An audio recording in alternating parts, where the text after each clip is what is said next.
어떤 사람이 큰 도시에 가서 막 급해서 택시를 탔답니다. 택시를 타고 가다 보니까 택시가 갑자기 꽉 쓰는 바람에 앞에 좌석에 머리를 박아갖고 정말 큰일 날 뻔했어요.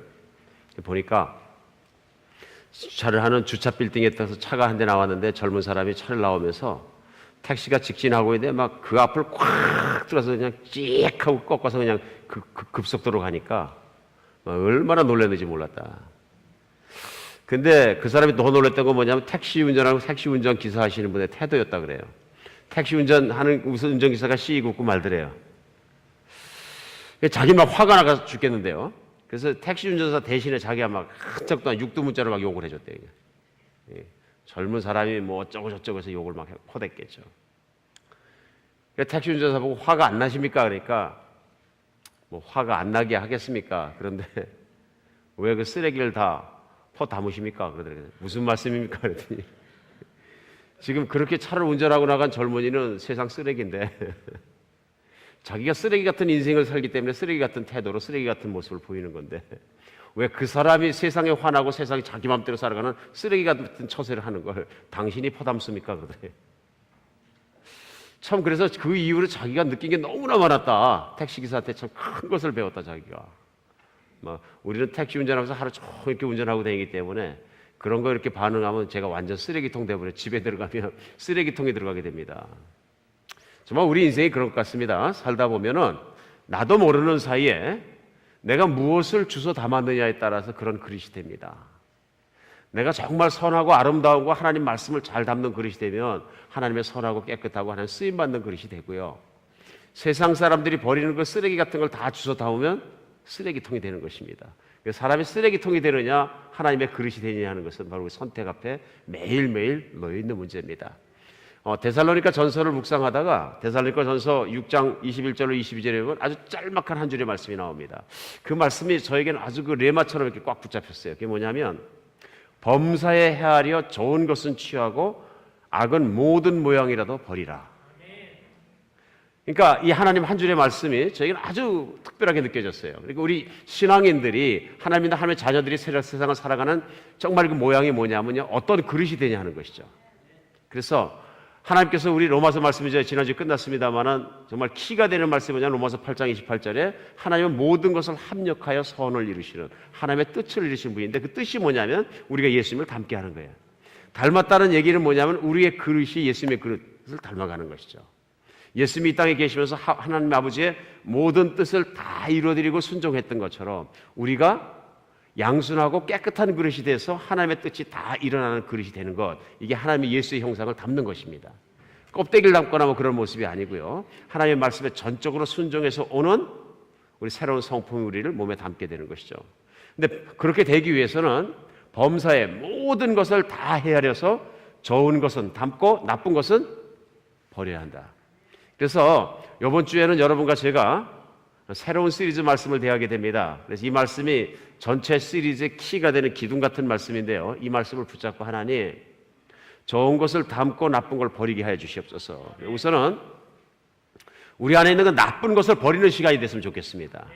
오늘부터 시작해서 우리 안에 내가 방치해놓고 내가 버려두었던 나쁜 것이 있으면 그 나쁜 것을 버리는 시간입니다. 그런데 우리 내면에는 내가 하고 싶어서 나쁜 것을 가지고 있는 것이 아니고요, 그것에 묶여 있는 경우가 있어요. 묶였다는 얘기는 뭐냐면요, 내 스스로가 마음대로 못하는 거예요. 그것에 꽁꽁 묶여가지고 꼼짝 못하는 것입니다. 오늘은 그 첫 번째 시간으로요, 마태복음 말씀 25장 14절부터 30절까지 보시면서 오늘은 그 일을 시작하겠습니다. 은밀한 파괴자를 찾아내는 시간 갖겠습니다. 제가 한번 제목을 고민을 하다가 은밀한 파괴자라고 하자 하고 붙여봤어요. 왜냐하면 여러분과 제 내면에는 어떤 것이 있느냐 하면요, 우리를 망치는 것이 은밀하게 숨어 있는 것이 있습니다. 육체적으로 어떤 것이 있을까요? 의사 선생님들이 그 말씀하시는 은밀한 파괴자가 뭐냐면 은밀한 살인자라고, silent killer라고 하는데 뭐냐면 대표적인 게 뭐냐면은 그 뭐죠? 고혈압이에요. 고혈압은 전 연세 드신 분들만 걸리는 거죠. 그게 아니더라고요. 제가 오클라호마에서 목회할 때 보니까 전화가 왔는데 이제 대학원 공부하고 있는 젊은 학생이 한국에서 유학 왔는데 그냥 쓰러진 거예요. 전화했는데 말을 못해. 목사님 아파요 그러고 말을 잊지 못할 때 막 정신없이 갔는데 가보니까 벌써 기숙사 방문은 확 열려 있고 막 집안은 엉망진창이고 틀림없이 앰뷸런스가 실어 갔다. 그래서 가까운데 이제 병원으로 갔더니 아니게 아니라 응급실에 가서 벌써 머리 뚫고 수술하고 피 빼고 막 난리 난 거예요.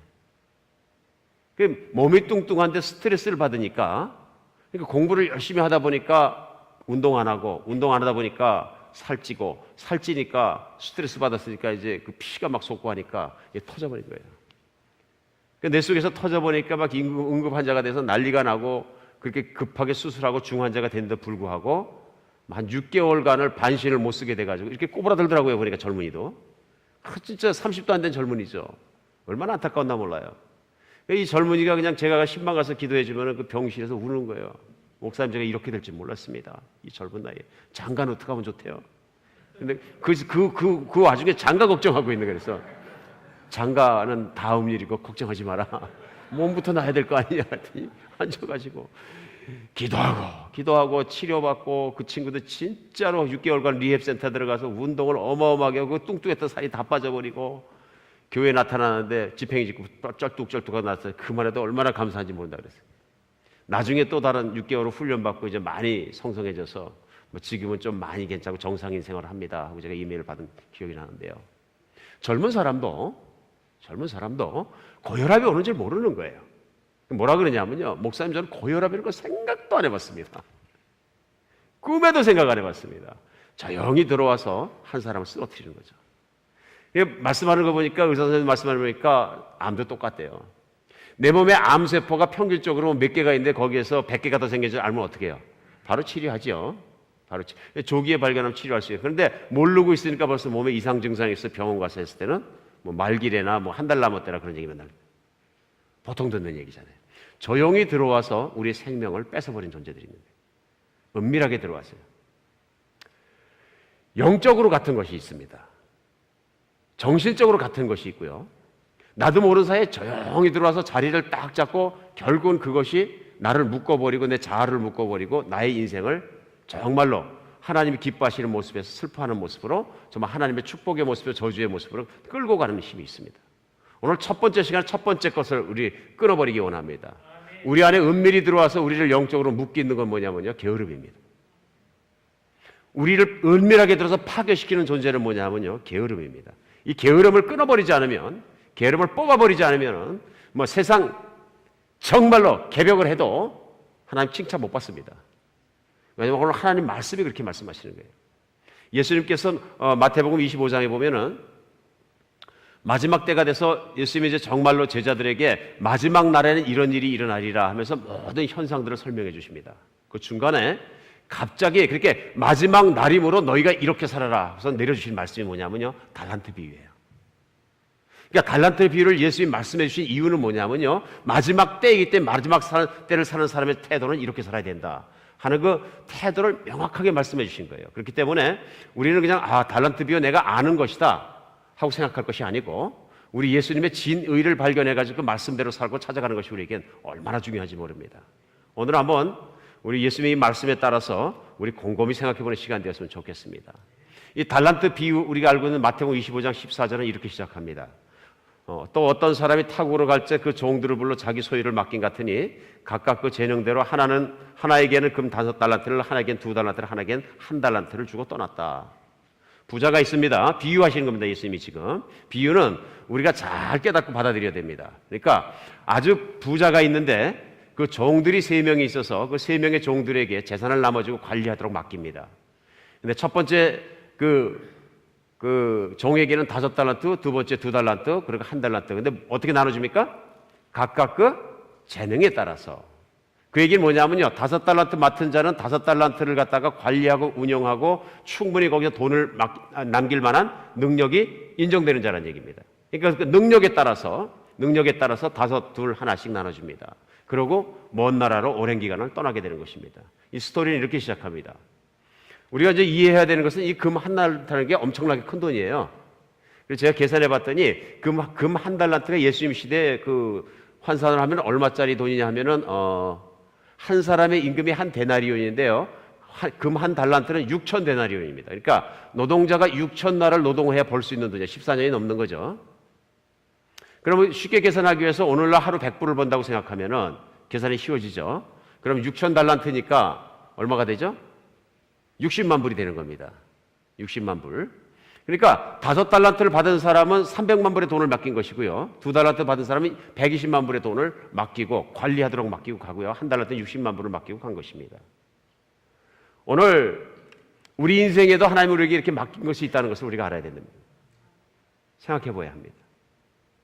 그리고 이 달란트 받은 자들이 어떻게 했는가 그에 대해서 예수님이 말씀하시면 16절에 보면은 5달란트 받은 자는 바로 가서 그것을 장사하여 또 5달란트를 남기고, 이게 중요한 게 뭐냐? 바로라는 단위예요. 5달란트를 받자마자 어떻게 했어요? 바로 가서 장사하기 시작해갖고 또 5달란트 본전을 회수해 버렸어요. 그러니까 원금도 있고 자기가 버는 것이 뭐냐면 100% 장사를 했다 이런 얘기입니다. 17절 2달란트 받은 자도 그같이 하여 또 2달란트 남겼으되 18절 1달란트 받은 자는 가서 땅을 파고 주인의 돈을 거기 감추었더니 개성이 강한 사람이에요. 우리 중에 누가 뭐라 그래도 개성 강한 거 좋아하는 분 많이 계시죠? 근데 이건 아니에요. 이 개성은 아닙니다. 지금 5달란트 2달란트 받았던 사람은 즉각적으로 가서 막 그냥 장사를 시작하고 그래서 돈을 남기고 열심히 일하는데, 1달란트 받은 사람은 바로 땅에 묻어버리고 나머지 뭐 했겠어요? 놀았다는 얘기죠. 주인의 밥을 축내면서 계속 밥 먹고 살면서 팡팡 노는 거죠. 누가 제일 바빴을까요? 당연하죠. 5달란트 받은 사람이 제일 바쁘죠. 눈코 뜰 새 없는 게 밤낮으로. 맡은 게 많으니까. 장사판을 크게 벌였더니 정신이 없는 겁니다. 2달란트 받은 자는 조금 더 바쁘고요. 1달란트 받은 자는 묻어놔 버렸기 때문에 하루 종일 노는 겁니다. 기가 막힌 선택이죠. 그러면서 많은 생각을 했을 겁니다. 1달란트 받은 자 나름대로. 이제 결과입니다. 19절에 보면 오랜 후에 그 종들의 주인이 돌아와서 그들과 결산할 때 5달란트 받았던 자는 5달란트를 더 가지고 와서 이르되 주인이여 내가 5달란트를 주셨는데 보소서 내가 또 5달란트를 남겼나이다. 5달란트를 남긴 것을 보여주자 이제 주인의 이제 반응입니다. 그 주인이 이르되 잘하였도다 착하고 충성된 종아 내가 적은 일에 충성하였으면 내가 많은 것을 내게 맡기리니 내 주인의 즐거움에 참여할지다 하고요. 2달란트 받은 자도 똑같이 나도 2달란트를 남겼습니다 하고 얘기합니다. 그랬더니 똑같이 칭찬하십니다. 23절에 보면 그 주인이 이르되 잘하였도다 착하고 충성되면 내가 적은 일에 충성하였으면 내가 많은 것을 내게 맡기리니 내 즐거움에 주인의 즐거움에 참여할지어다. 무슨 얘기냐면요, 보상이 같습니다. 능력대로 맡겼기 때문에 아주 선한 주인입니다. 능력대로 자기가 열심히만 했으면 만족하게 줍니다. 그리고 더 좋은 건 뭐냐면요, 돈 장사해서 남긴 것도 네가 다 갖고, 그리고 내가 그 작은 일, 5달란트 가진 자 얘기하는 거예요. 300만 불이라는 작은 일에 내가 충성했으니까 큰 일로 내가 맡기고 너는 나와 함께 늘 즐거움에 참여하는 자가 되리라. 내 자신을 마음껏 다룰 수 있을 것이다. 그러니까 이걸로 봐서 그 주인이 얼마나 부자예요? 한도 끝도 없이 부자예요. 지금 누구 얘기하는 겁니까? 예수님이 하나님 말씀하시는 거예요. 하나님을 비유하면서 이 세상에 사는 모든 사람들에게, 제자들에게 특별히 하나님이 맡기신 것이 있다는 얘기입니다. 맡기신 것이요. 그러니까 그 달란트라는 것은 우리가 어떻게 해석을 해야 됩니까? 우리가 하나님께 받은 달란트를 다 있다 그런 얘기예요. 재주만이 아니고요. 여러분과 저는 하나님의 은혜를 받았고요. 믿음을 받았고요. 또 하나님의 은혜로다가 재능을 받았고요. 시간을 받았습니다. 그렇죠? 그리고 돈을 받은 사람도 있고요. 뭐 여러 가지를 받았습니다. 이 모든 걸 받은 것을 하나님께 받은 건 맞지요. 창조주가 하나님이시니까 하나님한테 받은 게 사실은 따져보면 많다 하는 얘기입니다. 나는 하나님께 받은 게 하나도 없는 것 같습니다. 아닙니다. 내 체력도 있고 밥 잘하는 재주도 있고 뭐 재주가 많다 그런 얘기입니다. 그 모든 재능도 다 하나님이 주신 달란트다 하는 얘기입니다. 물론 돈을 많이 받은 사람도 있고요. 저는 태어날 때부터 하나님이 부잣집에 태어나서 원래 부자고 지금도 부자입니다. 돈을 주신 거죠. 무언가 하나님이 우리에게 맡긴 것이 있다 하는 얘기입니다. 예수님 그거 하시면서 마지막 시대에 살아가면서 이렇게 맡은 달란트를 어떻게 쓸 것이냐 하는 것에 따라서 우리 인생이 달라지는 것에 대해서 말씀하시는 거예요. 우리 지금 이해할 수가 있는 거죠.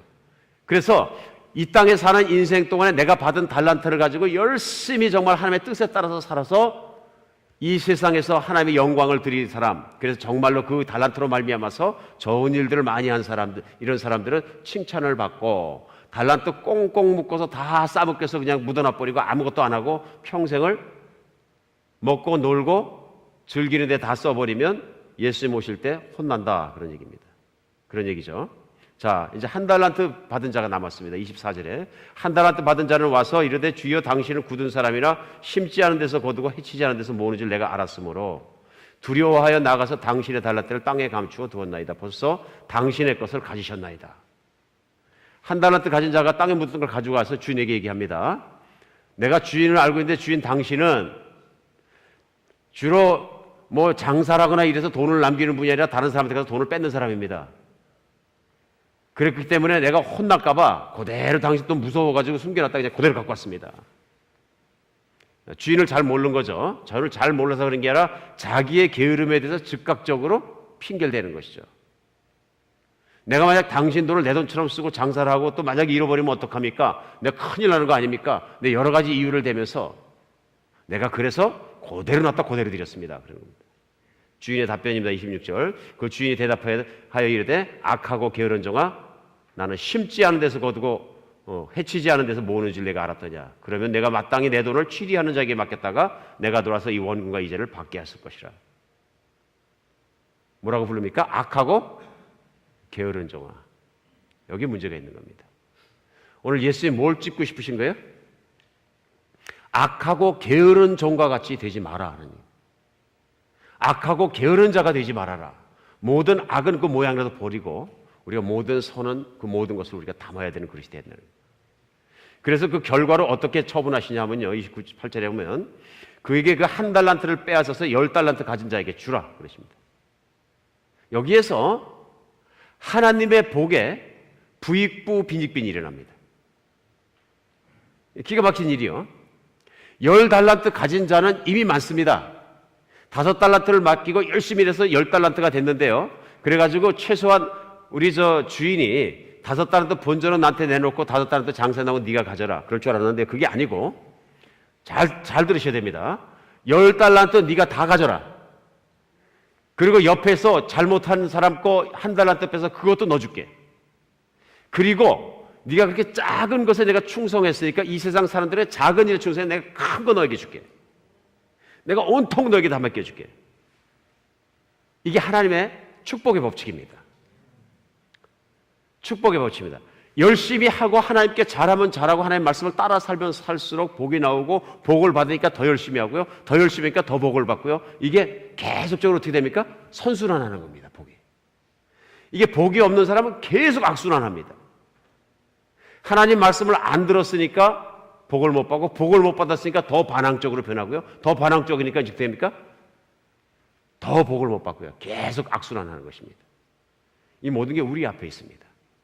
오늘 이 말씀 들으면서 예수님 분명히 우리 앞에 깨닫게 하시는 말씀에 뜻이 있다고 생각합니다. 이게 뭐냐면요, 특별히 마지막 시대 종말의 맨 끝에 살아가는 말세지 말에 살아가는 사람들이 어떻게 살아가야 되는 우리 삶의 태도에 대해서 말씀하신 거예요. 태도에 대해서요. 우리 느낄 수 있죠? 우리가 하나님의 뜻대로 살지 못하게 하는 것이 뭡니까? 오늘 한 달란트를 땅에 묻어뒀던 자의 삶에 있는 게으름이에요. 게으름이 하나님의 말씀의 뜻대로 살지 못하게 하는 거예요. 오늘은 한번 이 게으름에 대해서 정체를 한번 홀딱 벗겨서 한번 보았으면 좋겠습니다. 게으름은 어떤 것인가? 게으름은 우리 인생의 목표를 잃어버리게 만듭니다. 내가 내 속에 들어오는 게으름을 갖다 방치하고 그냥 냅두게 되면요, 우리 인생의 목표가 흐리해집니다. 여러분 어릴 때는 뭐 하고 싶은 것도 있고 목표도 있고 다 있습니다. 세상 살아가면서 어떻게 됩니까? 현실에 깎이고 뭐에 깎이면서 희지부지해서 나중에는 없어져서 먹고 사는 것만으로 만족하는 인생으로 끝나버립니다. 그러면 어릴 때 잘못 생각하고 지금이 잘 생각한 겁니까? 아닙니다. 내가 인생의 목표와 희망과 비전이 없었다는 얘기는 뭐냐면요, 내 인생을 포기했다는 얘기입니다. 포기했다는 얘기예요. 내 인생에 정확하게 얘기하면 의미를 잃어버렸다는 얘기예요. 목적도 잃어버리고 목표도 잃어버린 거예요. 그런데 이것이 왜 이런 것이 생기냐 그러냐면요, 게을러서 그렇습니다. 전국적으로 다른 이유 없고요, 세상에 목표 세워봤자 내 힘으로 안 되니까 아닙니다. 예수 믿는 사람 내 힘으로 하느냐 하나님 능력으로 하는 거지. 맞습니까? 내가 목표 자체를 설정 안 하고 앞으로 일어날 비전 자체가 없다는 얘기는요, 내가 무슨 얘기냐면 게을러졌다는 얘기예요.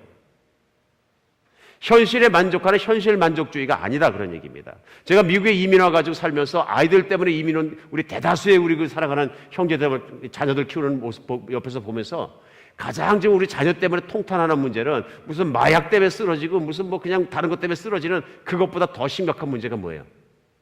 이 세대의 게으름이에요. 무지무지하게 게을러요. 한국에서 큰 우리 자녀들은요, 또 잘못된 목표를 향해서 인생의 목표를 걸고 무지무지 부지런하는데 무지무지하게 이기적으로 변할 수가 있어요. 그게 또 문제예요. 근데 미국에서 큰 아들은요, 풍요한 땅에서 커서 그런지 아쉬운 게 없어. 여유롭고 좋아서 좋긴 좋은데 인생에 목표 없는 아이들이 너무나 많아요. 그러니까 어떻게 하냐면요, 좋은 대학 나와서도 집에 와갖고 아빠 엄마 가끔 도와주고 팔타임으로 일하면서 집에서 하루 종일 게임하는 거예요. 친구도 별로 없어. 하루 종일 게임하는 애들이 그렇게 많아요. 30대가 되고 심지어는 40대 중반까지도 가서 보면 게임하고 있어요. 결혼한 사람이 자매들이 불쌍하죠. 완전히 거기 빠져버리는 거예요. 물론 우리가 악을 끊어버리는 악의 고리를 끊는 것 중에 하나가 이제 중독이니까 중독에 대한 말씀도 나누겠습니다만은 오늘은 게으름이에요. 게으름이 이들을 붙잡고 있는 거예요. 게으름에 슬그머니 파고 들어가가지고 우리 자녀들을 다 망치고 있는 거예요. 오늘 이 게으름이 들어가면은 인생에 스스로 목표가 없어집니다. 목표가 있으면 피곤하거든요. 그럼 뭘 그런 거 하냐, 그냥 대강 살지. 좋아 보이지만 결코 여유 있는 것이 아닙니다. 오늘 한 달란트 받은 자의 문제가 뭡니까?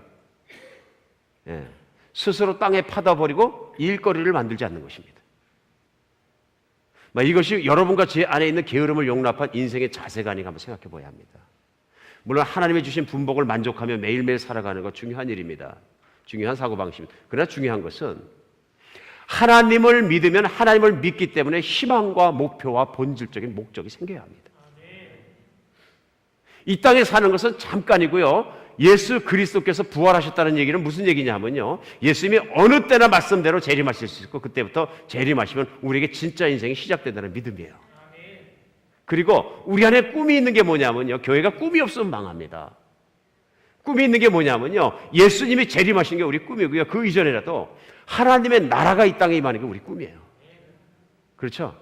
그 하나님의 나라가 임하고 정말 주기도문에 올 때도 그냥 외우는 것이 아니고요, 하나님의 이름이 높아지시고 하나님의 나라가 임하고 정말 그 하나님의 뜻이 일어나는 그 꿈을 향해서 같이 밀고 나가는 공통적인 꿈이 있는 거예요. 이 꿈을 진정한 신앙을 가지고 가슴에 품게 됐을 때 우리는 부지런할 수밖에 없는 거예요. 어떤 분들이 왜 한비전교회는 오면 이렇게 바쁩니까? 그러는데 안 바쁠 수가 없거든요. 꿈이 있으면 바빠집니다.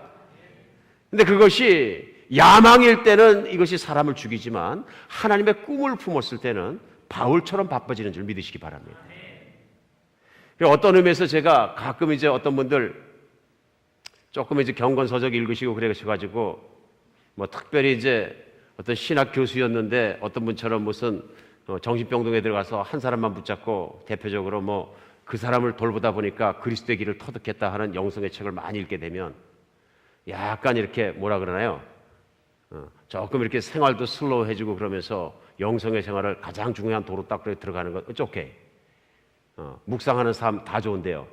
거기서 항상 거기 들어갔다 극단적으로 그 길을 가면 잊어버리는 게 있습니다. 뭐냐면요, 하나님의 꿈을 품고 이 세상을 섬기고 정말로 열심히 세상에서 하나님의 일을 열심히 하는 그 열심을 잃어버려요.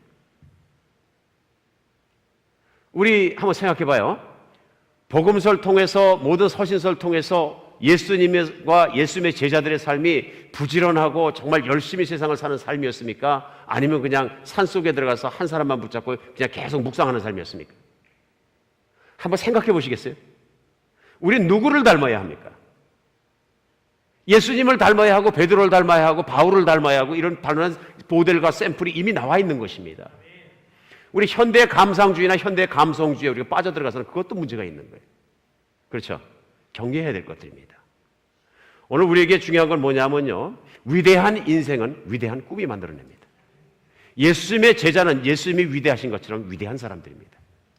위대한 예수님의 꿈이 내 가슴 속에서 뿔뿔 끓으면서 사라지지 않는 여러분 같이가 되었으면 좋겠습니다. 우리 교회는 그러한 위대한 꿈을, 하나님의 꿈을 실현해 나가는 곳입니다. 만약에 교회에 그런 비전과 꿈이 없다 그러면 교회는 이미 죽어버린 교회가 되는 것입니다. 그냥 마음에 맞는 사람 한 30명 모여가지고 박수치고 춤추고 노래하고 뭐 서로 좋게 살다가 이것이 아름다운 서로의 사랑이고 가장 아름다운 교회 아니겠느냐. 잘 생각해 봐야 됩니다. 거기에 우리의 게으름과 우리의 육신적인 만족주의가 끼어들어가 있는 것은 아닌지. 성경은 뭐라 그러십니까?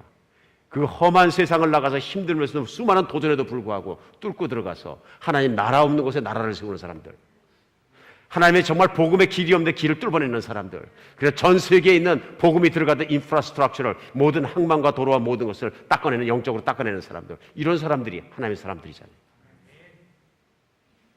우리에게는 정말 그런 꿈과 도전이 늘 있는 신앙생활이 되었으면 좋겠습니다. 그렇게 게을러지면 열정도 없어집니다. 잠언 26장 15절에 보면요, 이런 말씀이 있어요. 게으른 자는 그 손을 그릇에 놓고도 입으로 올리기를 괴로워하느니라. 제가 교회 오기 전에 인터넷에 한번 쭉 찾아봤어요. 게으른 자의 뭐 22가지 표시. 그래 나오다 보니까 그 표식 중에서 제가 다 참혹해서 다 못 읽겠는데 그 중에 뭐 이런 것들이에요. 그 음식을 먹고 식탁에 있는데 치우지 않고 한두 끼쯤 그냥 밀어뒀다가 한꺼번에 치운 적 있으면 당신은 게으른 사람. 선풍기나 TV나 뭐 리모컨이나 있는데 손으로 손대기 힘드니까 발가락으로 틀었으면 당신은 게으른 사람. 뭐 이런 것들이에요. 우리 일상에 저질 수 있는 것들이에요. 당신의 식탁 위에 뭐 이것저것 하고 또 이것저것 하고 먹은 거 놓고 또 놓고 또 커피잔 지난 밤에 먹었던 거 그대로 놓고 또 한 잔 갖다 타먹고 계속해서 빈잔이 왔다 갔다 하면 당신은 게으른 사람. 아무것도 아닌 것 같지만 나의 삶의 자세들을 보여주는 거죠. 게으른 자는 손을 음식 그릇에 놓고 그걸 올리기를 싫어한다. 나중에는 게으름의 끝이 뭐냐면요, 몸을 꼼짝도 하기 싫어한다. 옛날에 왕이 그랬다는 거세요. 이 손이 뭐 하는 데 쓰는 건지 그냥 손을 가지고만 가만히 있으면 됐다 그러더라고요. 참 기가 막힌 얘기죠. 게으름이 들어오면 인생의 목표가 없어지고 활력이 없어집니다. 게으름이 들어오면 정욕에 빠진 삶을 살게 됩니다. 그래서 잠언 21장 25절에 이렇게 말씀하세요. 게으른 자의 정욕이 그를 죽이나니 이는 그 손으로 일하기를 싫어함이라. 게으름이 들어오면 몸쓰고 일하는 걸 싫어합니다. 부지런히 사는 걸 너무너무 싫어합니다. 중국 역사에 한 600명 정도의 황제가 있었는데요, 그들이 잠깐 동안 정치하는 것 말고는 일상생활의 전체가 뭐냐면요, 다 일상생활이 뭐냐면요, 식탐과 색탐이에요. 정말요. 정치 잠깐 하고요, 나머지는 다 일상이 그거예요. 먹는 일과 여자하고 자는 일. 그래가지고 그 수양제를 비롯해서 몇몇 중국 황제들은 10,000명이 넘는 후궁을 뒀었고요. 10,000명. 자기 후궁이 누구지도 몰랐을 거예요. 그죠? 10,000명이면은. 그 다음에 가장 적은 숫자로 여자를 거느렸던 황제가 몇 명이냐? 400 내지 500명이에요. 이게 아주 준수한 급이세요. 계속 이렇게 살면 어떻게 돼요? 정욕적인 삶에 빠지게 돼 있는 거죠. 오늘날 21세기에 제왕처럼 사는 평신도 제왕들이 많아요.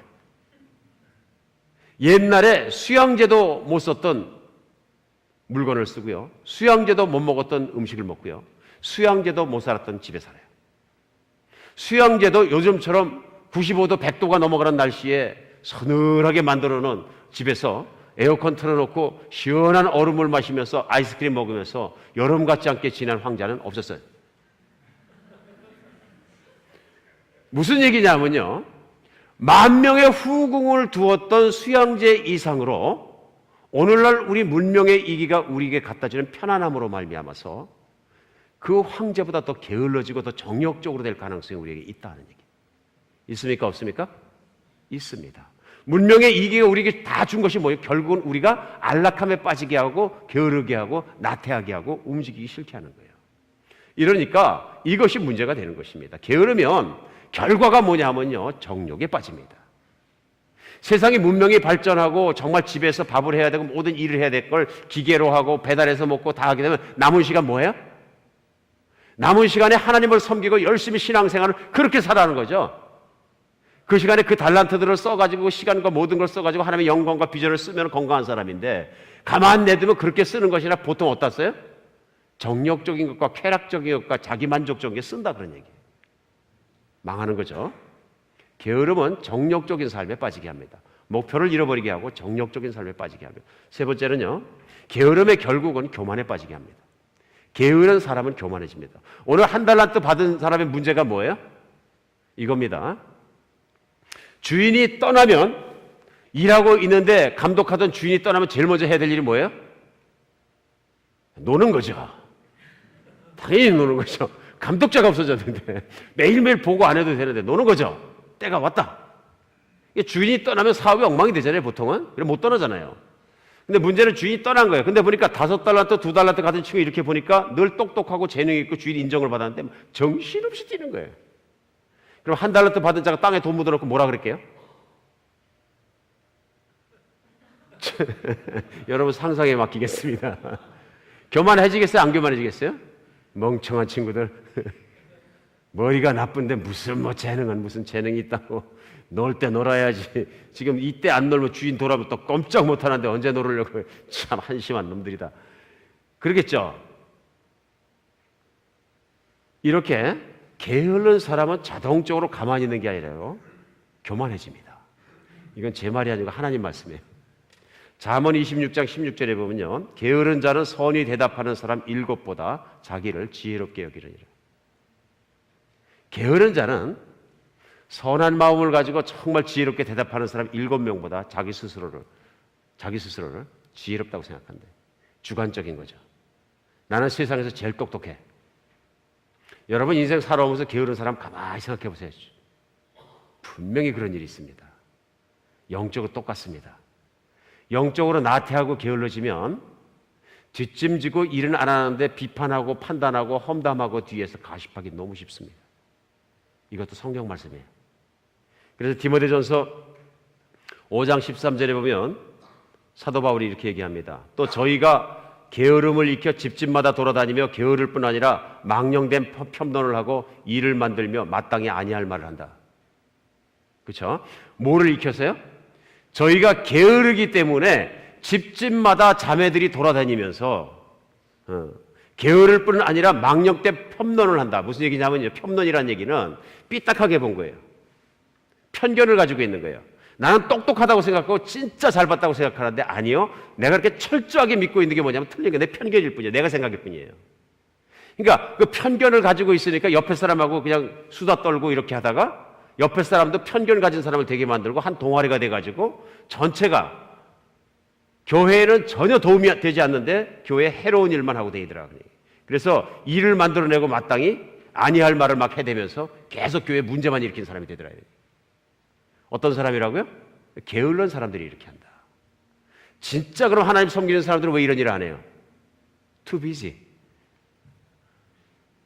한비전교회도 마찬가지인 것 같아요. 한다발 사이가 없어요. 그렇죠? 제대로 한번 교회 섬기려고 여러분 생각해 보세요. Too busy. 어떤 목사님이 그러시는데, 목사님 일주일 내내 꼼짝도 못 하겠어요. 저 이번 주에 일주일 내내 교회 왔거든요. or something 교회 관련된 일을 했거든요.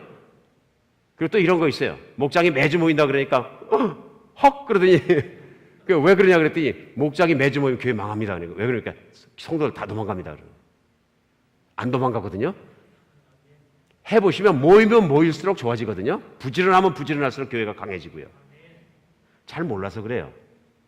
영적인 생활이라는 것도 부지런해지면 부지런할수록 정말로 정말 비전을 붙잡고 몸에 열심을 내면 낼수록 성령도 충만해지고 훨씬 세상 생활도 쉬워지거든요. 그러다가 교회 열심히 섬겨서 세상에서 망하지 아니거든요. 복을 주는 건 하나님이세요. 오늘 우리에게 중요한 건 뭐냐면요, 이렇게 게을러지면 우리 안에 일어나는 많은 문제들이 있습니다. 보세요. 선한 목표도 없어지죠. 그러니까 열정도 없어지죠. 그렇죠? 교만해지죠. 우리 안에 또 그래서 정욕을 추구하게 되죠. 그러면 그 결과가 어떻게 될까요? 영적인 사망이죠. 하나님께로부터 온 것이 아닙니다. 우리 오늘 깨달아야 되는 것은 내 안에 이런 게으름을 방치한 게 있는가 한번 생각해 봐야 합니다. 게으름을 수십 년간 내 안에 있는 걸 그대로 방치하고 그냥 살아오면 어떻게 되냐면요, 그 게으름이 나를 먹어버립니다. 나를 꽁꽁 묶어버리는 거예요. 그리고 모든 것을 일을 할 때 그 게으름이 어떤 선을 거놓고 못 넘어가게 합니다. 너 그 선을 넘어가서 더하면 너 무리하는 거야. 그 선을 끊으셔야 합니다. 이 게으름에 묶이면 안 되고요, 오늘은 내 안에 게으름을 발견하고 끊어버려야 합니다. 오늘 게으름에 대한 처방 3가지만 생각하겠습니다. 내가 하나님 나라에 대한 꿈이 있는가 다시 한번 생각해 봐야 합니다. 내가 직업이 무엇이든 간에 내 직업 안에서, 내 삶 안에서, 내 교회를 섬기면서 내가 정말 하나님께 이런 사람을 살고 싶다 하는 꿈을 가지시기 바랍니다.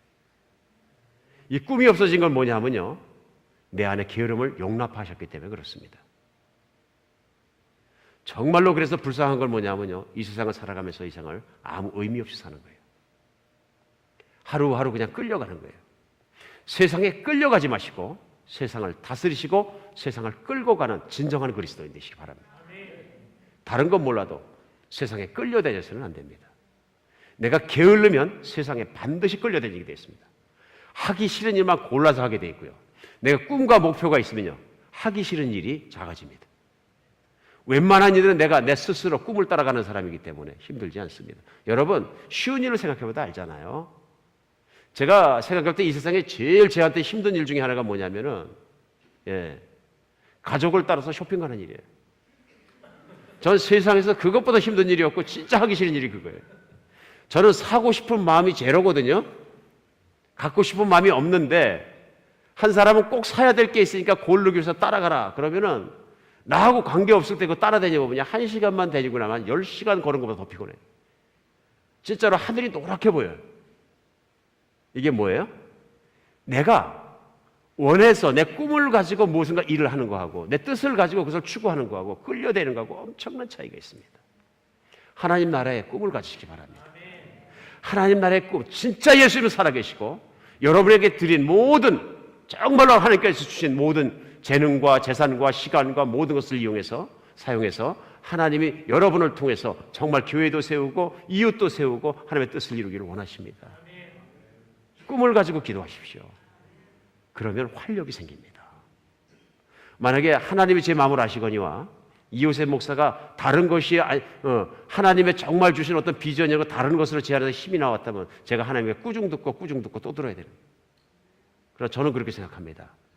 주를 만난 이후에, 십자가에서 정말 주를 만난 이후에 주님께서 제게 주신 그 희망과 하나님 나라를 향한 뜻 때문에 전 지치지 않고 뛸 수 있었다는 걸 고백드릴 수 있습니다. 다른 사람이 지칠지라도 몸이 지치는 거 잠깐 쉬었다 일어나면 또 회복되는 것이고, 지치지 않은 그 영혼의 정렬이 나오는 것은 하나님이 주신 하나님 나라의 꿈이라고 저는 믿습니다. 우리 교회가 모두가 하나 돼서 하나님 나라를, 그런 교회를 세워가는 여러분과 제가 되었으면 좋겠습니다. 두 번째로는요, 하나님 나라의 꿈을 가져야 되는 것뿐만 아니라 종말이 가까워졌음을 심각하게 인식해야 됩니다. 심각하게. 우리가 게을러지는 이유는 뭐냐면요, 골뱅년에도 더 살 것 같이 생각하니까 그래요. 연세 70 넘으신 분들이 말씀하세요. 나도 젊은 날에는 영원히 안 죽을 것 같이 생각했습니다. 그리고 젊은 분들, 저분들 죽음이 아주 가까이 있다는 것을 깨닫게 해야 됩니다. 저한테 그러시는 거예요. 저는 그분 진실이라고 생각해요. 저도 제가 50살을 넘어갈지는 생각 못 했거든요. 계속 40하고에 붙을 줄 알았거든요. 그냥 덧없이 넘어가더라고요. 그리고 뒤돌아보니까 지나간 세월 10년, 20년은 눈 깜짝할 새끼 들어요. 그러면 가는 거 순서 없는데 우리 삶의 끝은, 종말은, 개인적인 종말은 드닷없이 오는 거예요. 그냥 생각지도 않게 오늘로 끝나고 그러는 거예요. 오늘이라고 불리는 날 동안에 종말을 생각하면서 열심히 사는 여러분과 제가 되었으면 좋겠습니다. 어쩔 때는 내가 나중에 한 10년 뒤에 그 일 하지 뭐, 이것도 우스꽝스러운 얘기예요. 누가 뭐 그렇게 해주신대요? 그렇죠? 내 마음대로 그렇게 살아요? 오늘은, 여러분과 제가 살고 있는 오늘은 어저께까지 하루를 더 살기 위해서 몸부림치고 병원의 중환자실에서 숨을 거두신 그분의 내일입니다. 그분도, 어저께 돌아가신 그분도 자기는 몇십 년 더 사실 줄 알았습니다. 우리 절박한 마음으로 종말을 생각하면서 살아야 합니다. 매일매일을 종말같이 생각하고 살아가는 여러분과 제가 되었으면 좋겠습니다. 세 번째는요, 현실적으로 우리가 해야 될 것이 있습니다. 게으름에 빠지게 하는 것을 내가 찾아내서 하나하나 잘라버리기 바랍니다. 실제적으로 내 시간을 도둑질하는 게 뭔가 찾아보시기 바랍니다. 요즘 많이 우리 시간을 최고로 많이 도둑질하는 게 뭐냐면요, 할 일 없는데 텔레비 켜놓는 거, 그리고 멍청하게 앉아있는 거. 그리고 본인도 생각합니다. 한 3시간 정도 보고 나서 쓸데없는 시간 많이 보냈다. 완전 도둑질 당하는 거예요. 방송국 왜 하는 거예요? 시청률 올리려고. 사람의 마음과 눈을 뺏기 위해서요. 또 심각한 게 뭐냐면 인터넷이에요. 앉아서 쓸데없는 거 다 클릭하는 거예요. 그러고 보니까 3시간 지나갔어요. 지금 뭐 한 거예요? 쓸데없는 인생이 막 지나가는 거예요. 무언가 모르게 나에게 들어와서 인생을 도둑질하는 것들입니다. 내 안에는 게으름입니다. 그것이 자꾸 생의 패턴으로 삶에 이렇게 자리 잡다 보면은 그것이 습관이 되고요. 그 습관이 우리 운명을 결정하는 거예요. 그렇죠? 왜냐하면 우리 인생은 하나님 앞에서 결산받아야 되기 때문에 그렇습니다. 오늘 예수님께서 달란트를 맡긴 자들에게 결산하시는 것처럼 여러분과 제 인생에 결산이 있다는 것을 기억했으면 좋겠습니다. 도둑에게 다 뺏기고 좋은 시간 다 뺏기고 젊은 시간 다 뺏기고 정말로 쓸모없는 시간만 예수님 드린다면 어떻게 쓰시겠습니까?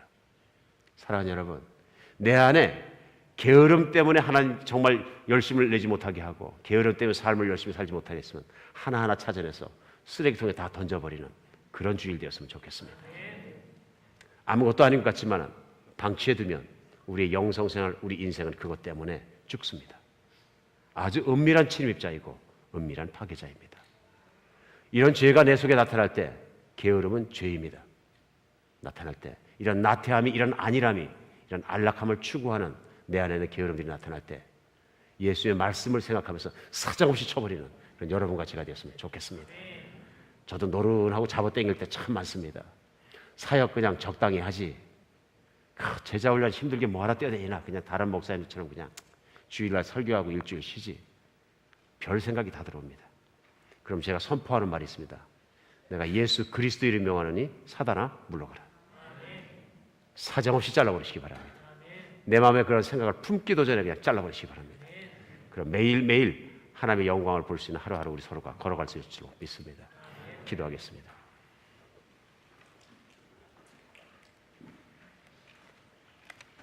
하나님, 우리 아버지, 우리 주님께서 달란트를 받은 자들에 대한 비유로 말씀하신 이 말씀 저희 가슴에 새길 수 있도록 도와주시옵소서. 늘 저희가 한 달란트 받은 자가 아닌가 정말 생각하고 고민하고 돌아볼 수 있도록 도와주시고, 악은 어떤 모양으로도 저희 속에 있는 것은 저희가 끊어버리고 버릴 수 있도록 주님 도와주시옵소서. 성령님, 우리의 마음을 다 뒤져서 내가 육신의 안락함과 정욕을 추구하기 위해서 게으름에 빠져버린 부분들이 있고 이미 굳어져 습관이 되어버린 게 있다면 사정없이 드러나게 해 주시옵소서. 오늘 정말 주님께서 우리 사정없이 드러나게 해주셔서 저희가 그것을 잘라버리고 뽑아버리고 없애버리는 것이 마지막 날 주님 앞에 들어서 이렇게 한 달란트 받은 자처럼 악하고 게으른 종이란 책망받는 것보다 훨씬 더 유익하다고 믿습니다. 주님, 차라리 오늘 저의 심장 속에 교훈해 주시고 저의 양심 속에 말씀하여 주시어서 이 나쁜 것들을 잘라버릴 수 있도록 도와주시옵소서. 그리스도 예수 이름으로 기도합니다.